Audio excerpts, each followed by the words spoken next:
When the Son of Man comes in his glory and all the angels with him, he will sit on his glorious throne. All the nations will be gathered before him, and he will separate the people one from another, as a shepherd separates the sheep from the goat.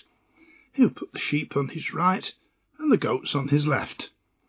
Then the king will say to those on his right, "Come, you who are blessed by my Father, take your inheritance, the kingdom prepared for you since the creation of the world. For I was hungry, and you gave me something to eat. I was thirsty, and you gave me something to drink. I was a stranger, and you invited me in. I needed clothes, and you clothed me. I was ill, and you looked after me. I was in prison, and you came to visit me." Then the righteous will answer, "Lord, when did we see you hungry and feed you, or thirsty and give you something to drink? When did we see you a stranger and invite you in, or needing clothes and clothe you? When did we see you ill or in prison and go to visit you?" The king will reply, "Truly I tell you, whatever you did for one of the least of these brothers and sisters of mine, you did for me." Then he will say to those on his left, "Depart from me, you who are cursed, into the eternal fire prepared for the devil and his angels. For I was hungry, and you gave me nothing to eat. I was thirsty, and you gave me nothing to drink. I was a stranger, and you did not invite me in. I needed clothes, and you did not clothe me. I was ill and in prison, but you did not look after me." They also will answer, "Lord, when did we see you hungry or thirsty, or a stranger, or needing clothes, or ill, or in prison, and did not help you?" He replied, "Truly I tell you, whatever you did not do for one of the least of these, you did not do for me." Then they will go away to eternal punishment, but the righteous to eternal life.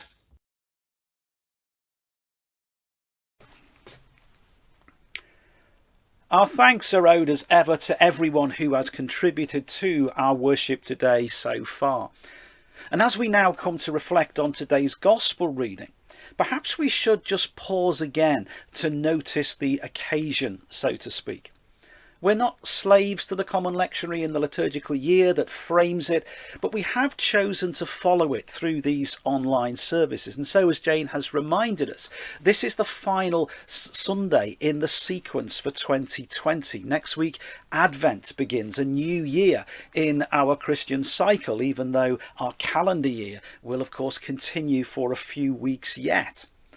And we also, therefore, find ourselves reflecting on the final parable of Jesus that Matthew records, the last recorded teaching before the next sequence of events begins.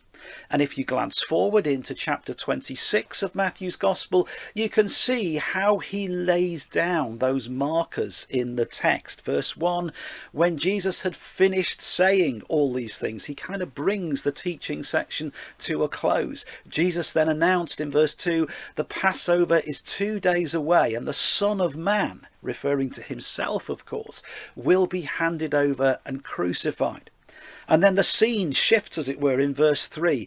Then the chief priests and the rulers assembled. You can feel the drama here as what Jesus has just pronounced begins to come to pass through the actions of the religious elite. And why that is of particular significance here is that the way in which Jesus describes the central character in the parable, the Son of Man, is also the way he describes himself in contemporary events.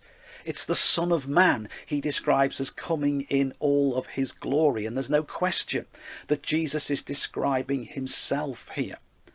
And so as our liturgical year reaches its climax, the text reaches its climax, and when we take that back to today's reading, we can see the significance of that. Because, of course, this is a story in which Jesus speaks about when the course of human history will reach its climax. Verse 31, the opening line of our gospel reading, says, when the Son of Man comes in his glory and all the angels with him, he will sit on his glorious throne and the nations will be gathered before him. Human history has come to its consummation. And while I would assure you that I am thoroughly and unashamedly committed to a free church tradition, one of the things that I do appreciate within the liturgical calendar is that it kind of invites us to inhabit our scriptures, to live through them.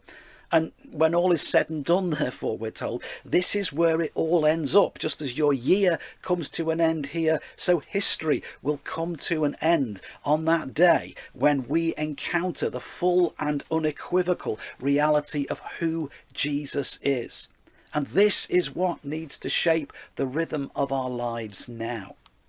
And as Jane has already reminded us today, we declare Jesus as King, not to impose our ideas about kingship and earthly power onto Jesus, but to allow our understanding of Jesus to define how earthly power and authority should be used. And we've already explored through some of our Old Testament scriptures that image of Jesus as the shepherd king, which of course has great historic precedent. As we move into the narratives of Advent, we will be reminded on more than one occasion that Jesus is described as the son of David, of the house and the line of David, a living branch from the root of David's father Jesse. But David is more than an ancestor of Jesus. He is the model of the kind of rule and authority that God has in mind for our world. And of course, David, the principal writer of the Old Testament Psalms that have shaped a lot of our service today, so often brings together the images of God as shepherd and God as king, because he himself began life as a shepherd and is portrayed as someone who brought the experience of being a shepherd into his role as king. Now, one of my personal claims to fame, if claim to fame is the right way of describing it, is that I was born exactly 10 years to the day after our present monarch in the United Kingdom came to the throne. So every time I have a significant birthday, there is a significant celebration in the life of our nations. And one of the things that happens on the Queen's official birthday is that she brings out her birthday honours list. Now, this is the kind of list of worthy people who are given knighthoods and OBEs and other such titles and gongs. She doesn't seem to want to give those gongs to people who share her birthday with her, but I can live with that. And it tends to be a bit of an eclectic mix. You know, you've got the celebrities who are considered to have been so outstanding in their field, so popular that they deserve some kind of recognition. And then you have what are often described as the grace and favour people, those who've served the interests of our political system in some way or other and therefore are given their reward. And it's easy to be a little bit cynical about some of these lists. But of course, there are also those ordinary people who, to me, are what make them worthwhile. People who've just quietly got on with doing good in their communities and then are suddenly thrown into the limelight and given the appreciation and the honour that, frankly, they deserve. It might be the lollipop lady that stuck it out in all weathers and cheerily but carefully shepherded children and families across our busy roads, or that community worker who's put hours and hours into a local project and suddenly they're plucked out of obscurity and recognised for what they have contributed. And I guess that we weren't that surprised when this year's birthday honours list was published, not only to see the famous Captain Tom singled out for an honour, but many other health workers and key workers and community activists who recent circumstances have reminded us deserve far greater recognition than perhaps they have sometimes been previously afforded. Now, of course, not everyone can be given such an honour. And it's often pointed out to us that while such people thoroughly deserve the recognition that's been granted to them, they're also a representative. They're a representative of those many, many other people who do similar things and are no less deserving of our appreciation. And so, to some degree, these honours lists are not simply a catalogue of exclusive people who are the chosen few, but they're a reflection of our values.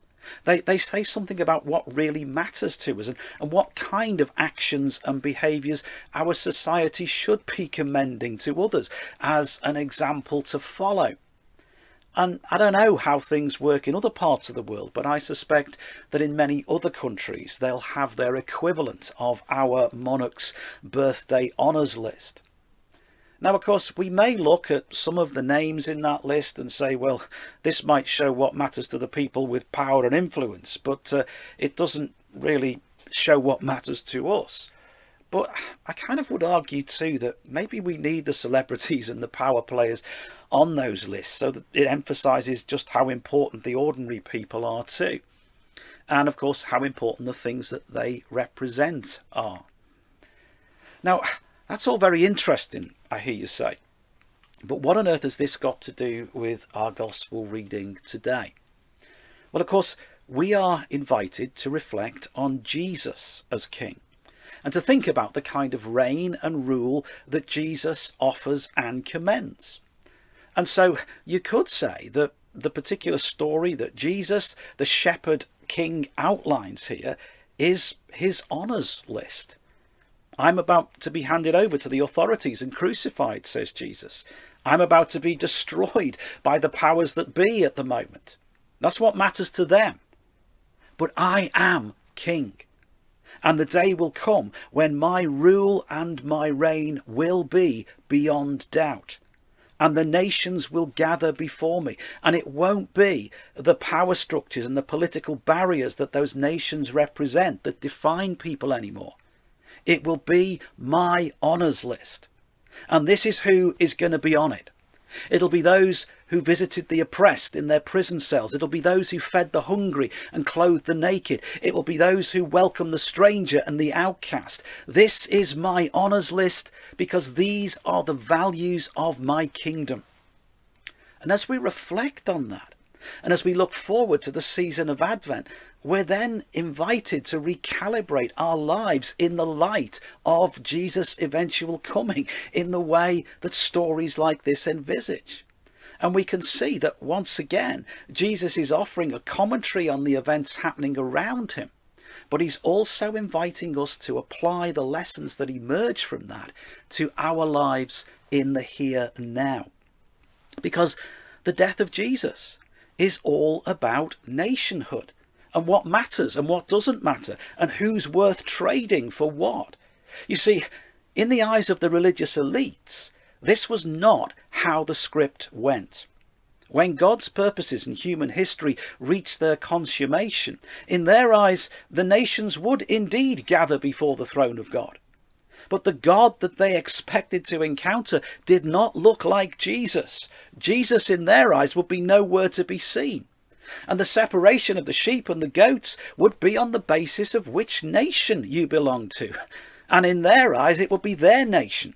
The nation that people like Jesus needed to be done away with in order to preserve, that would be top of the tree and welcomed into God's eternity.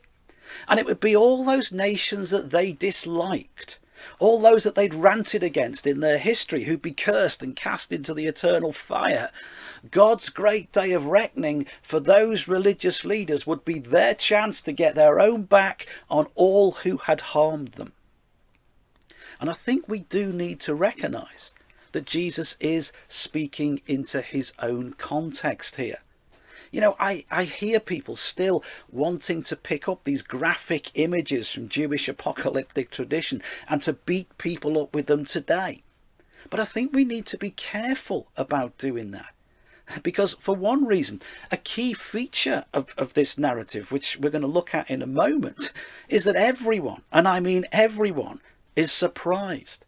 So if Jesus is saying nothing else here, he's saying, you know, don't be too quick to start pronouncing who's in and who's out, because everyone is going to be surprised when that's finally revealed. But I sense too that Jesus may be deliberately drawing on those kind of narratives to make his point.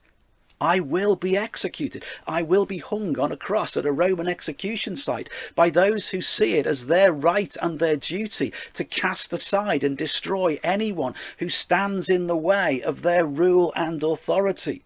Those who, in the case of the Jewish religious leaders, think that God would do exactly the same. Well, let me tell you, says Jesus, if that's the way you want to understand God, if these are the terms with which you want to describe God, then the way that such people are identified and categorized is very different to what you think.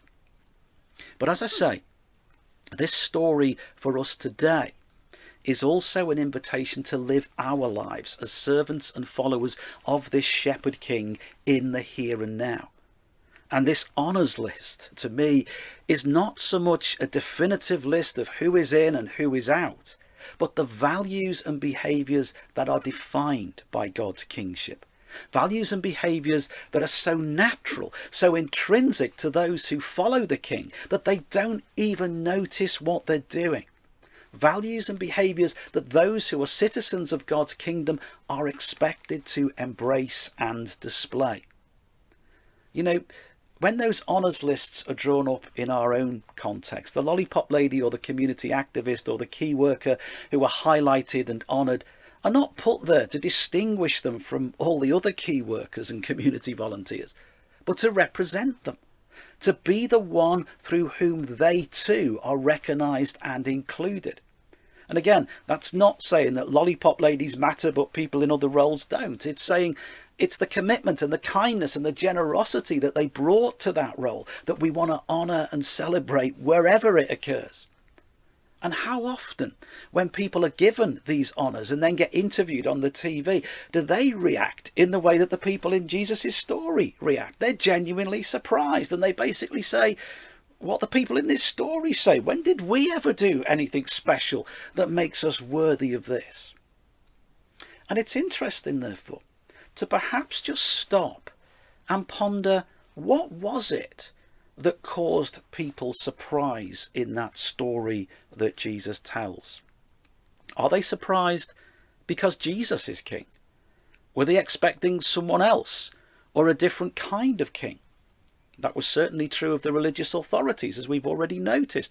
This is the last story that Jesus tells before they have him arrested and executed. They certainly weren't expecting to see him again, enthroned and coming to judge the nations. Or were the people in the story surprised by the criteria by which the nations were judged? Or are they surprised that Jesus was there? Jesus describes himself as present in those very acts of kindness or indifference that they've engaged in.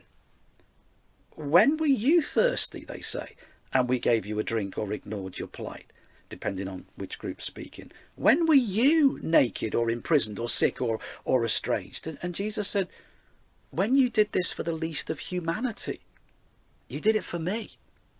I was there. I was present in that reality too. You were serving me. You were offering your life in worship of me when you did those things, or you were choosing not to. And as I say, this is a narrative that needs to impact our here and now. And I think there are two key lessons that we might draw from it. The first is one that we will very much hear echoed in the next few weeks as a new liturgical year gets underway and we begin our journey through Advent. That Jesus, who came as a baby in Bethlehem, will come again, just like this story describes, in undeniable glory and majesty. And while shepherds and wise men may have rushed to the manger to recognise his coming, most people, at their best at the time, just ignored it, or at their worst sought to destroy him. But we can live lives that don't need to ignore God's coming and don't need to be lived in fear of God's coming. And nor do we need to see ourselves as simply abandoned to the chaos of human circumstances, because that message of God's first coming is that God does not abandon his people.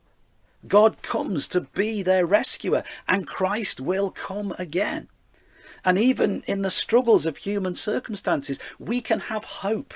We can know and we can share love. We can find peace and joy. And so we can face our present struggles and circumstances confident in the knowledge that we are still heading for something greater. But this is not just a story that says, hang on there, Jesus will show up eventually. It tells us what to do while we're waiting. And you may remember a couple of weeks ago, we reflected on another story that Jesus told about the end times, a story about girls in a lamp procession, 5 of whom were ready and 5 of whom weren't.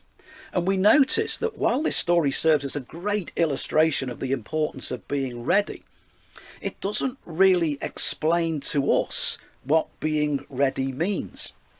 Jesus is not expecting us to have a stockpile of lamp oil waiting for him when he comes again. So what does being ready mean? Well, this story pretty much answers that question. It's about being found as one who has lived out the values of my kingdom. And in this case, that is displayed through acts of love and care and selfless concern. And yet again, we find a catalogue of behaviours that define what it means to be a follower of Jesus that don't actually require us to have our church buildings open and our regular services running. Now, I recognise and I want to celebrate that there are a great many church buildings in our Baptist community and others that are used as centres for feeding the hungry and supporting the stranger. And I also want to celebrate the commitment of those who've kept those things running even through the struggles of recent months. But these are also things that we can do in our situations of lockdown and isolation too. And, says Jesus, you just might discover something of my presence as you do them. These are no less acts of commitment and living sacrifice to Jesus as any religious ritual. And again, I'm not saying therefore that our acts of shared worship don't matter. But what I am saying is that our faith doesn't have to go on hold because they're not happening. And so, as this journey through Matthew's Gospel comes to its end for us, I want to return you to another story that Jesus tells much earlier in this book. And I do so for two reasons. Primarily, because I think it captures the point of ending our journey by recognizing Jesus as King. But also because it has a similar structure to the reading that we've had today. Jesus uses repetition, which is a storytelling technique used a lot in his culture to emphasize distinction and division.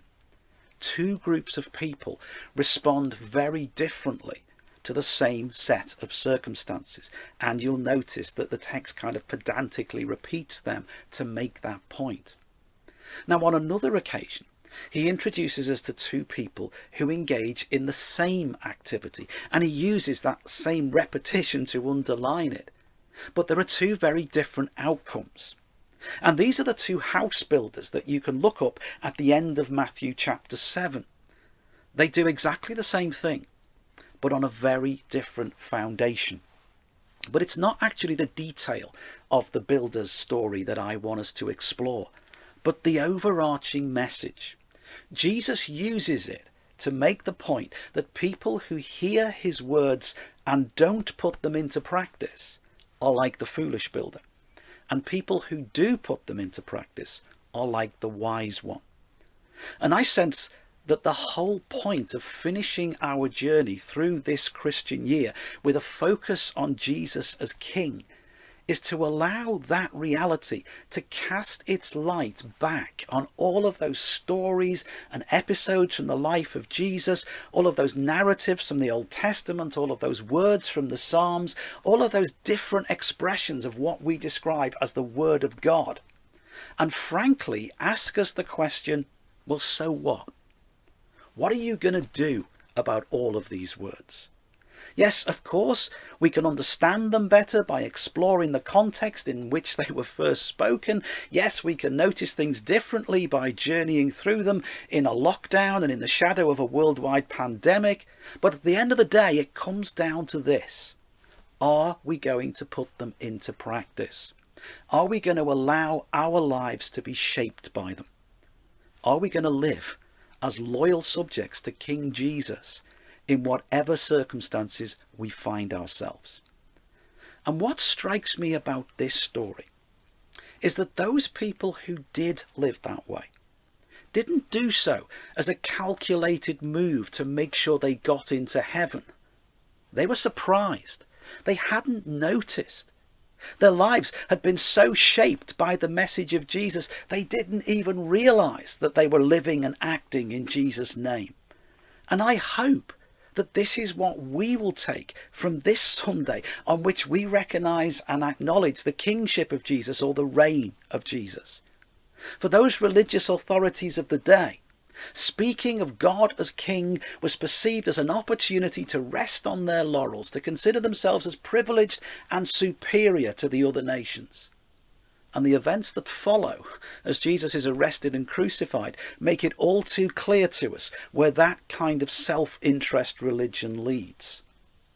But Jesus offers us a very different take on his kingship. It's not intended to feed our sense of self-importance or to impress on us how our egos can grow, but rather to remind us of our responsibility to live as his subjects, and so to reveal that sense of responsibility through acts of kindness and service, not through narratives of superiority. And when you live that way, says Jesus, you will find me present, and in due course you will receive your rightful honour. So let's be those who reflect our belief in King Jesus by putting what he has to say into practice.